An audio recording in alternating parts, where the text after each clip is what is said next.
Welcome in to the Old Soul, New Soul Astrology Podcast. Robert Glasscock, Thomas Miller here, and we're going to roll right into our series that we've been doing on Saturn in Pisces related to the various signs. We are at the next cardinal sign, the sign that is ruled by the moon, Cancer. So, Robert, for Cancer risings and Cancer sun signs, how do we think about Saturn as it's transiting through Pisces?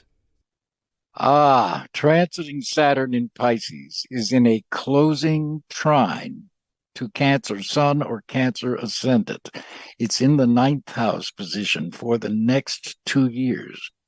It enters Aries in May of 25.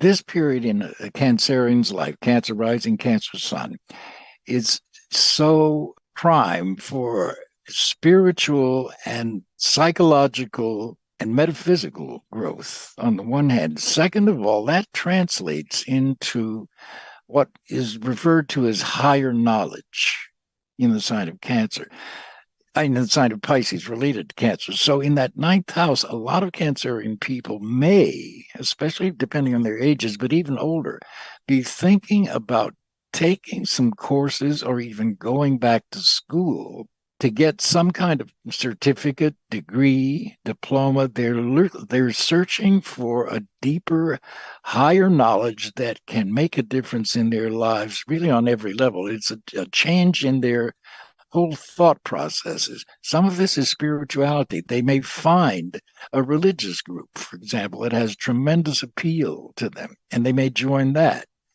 They may find a spiritual group that maybe is not traditionally religious, but it serves that same purpose. They're looking for this, not to put a too fine a phrase on it, they're looking for this direct connection with the all that is, or God, if you will. So it has a tremendous spiritual and emotional component to it.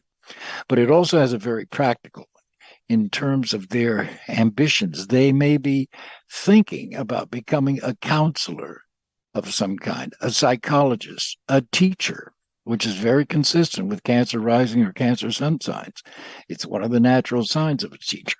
It's a huge move forward in terms of their awareness. They may begin to explore things like psychology, but also past life regression, metaphysics, spiritual, psychic guides, dream interpretation, all these kinds of metaphysical disciplines that sometimes don't seem to have much practical value, but in fact they do, because this is a period for the next 2 years where Cancer rising has this kind of spiritual epiphany, if you will, and they realize that they have a direct connection with all of humanity in a sense.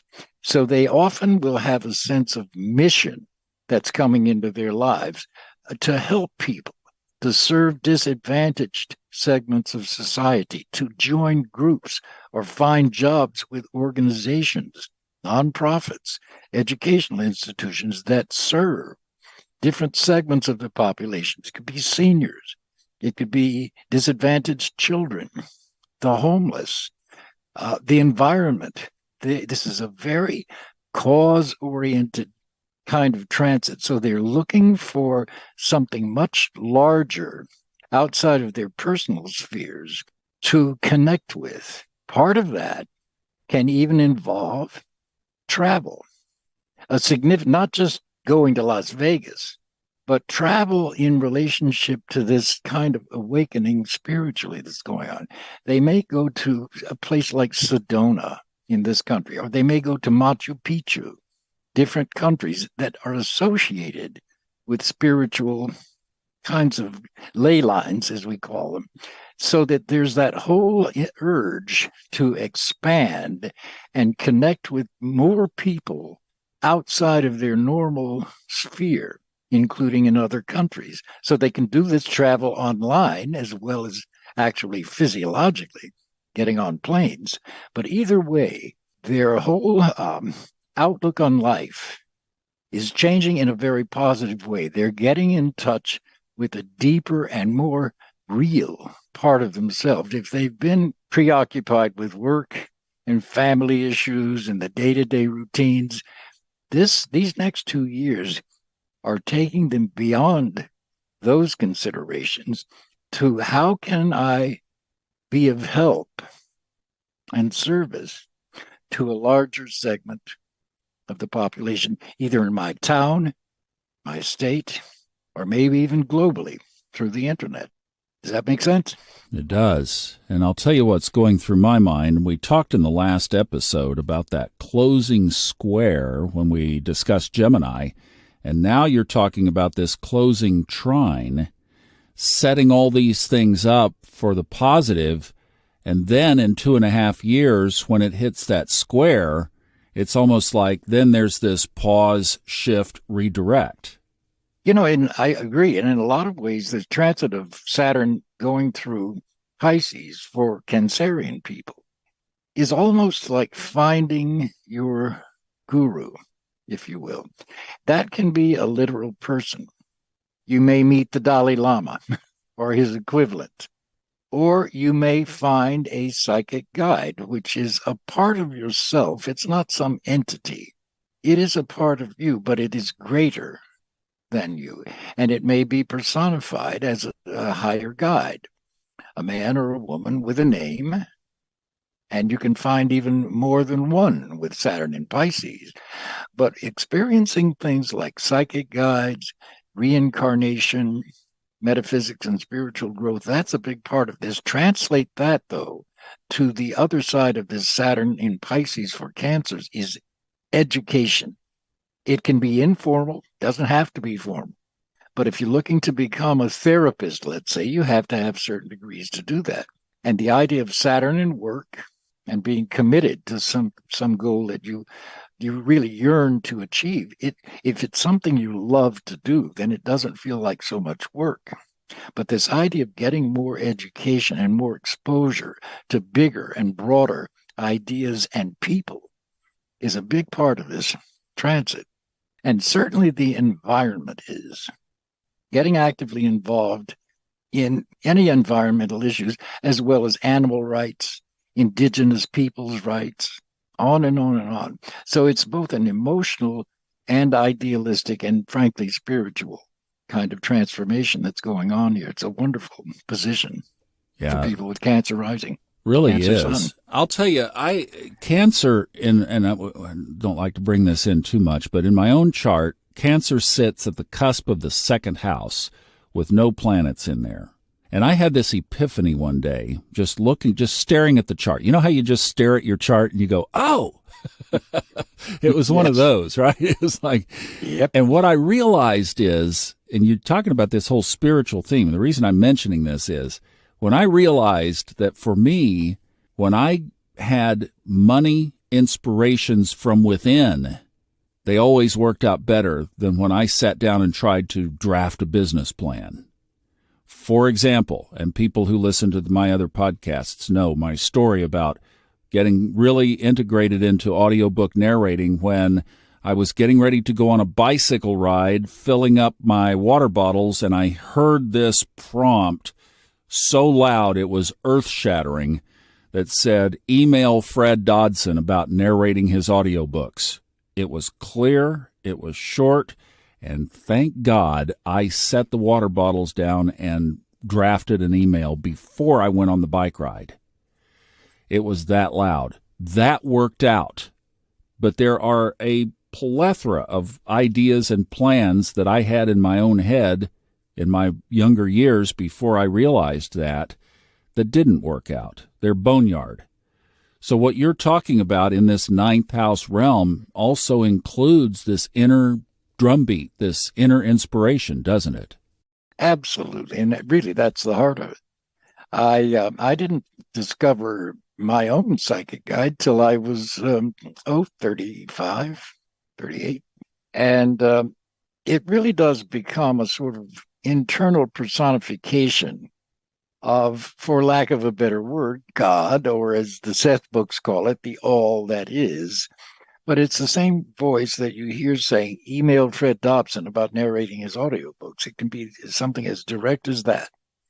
And it seems to come from a source that is beyond you.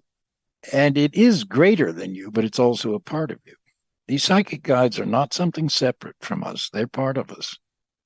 They're just greater than we are. It's a larger, more expansive area of consciousness. And once you've connected with that, it's yours forever, really.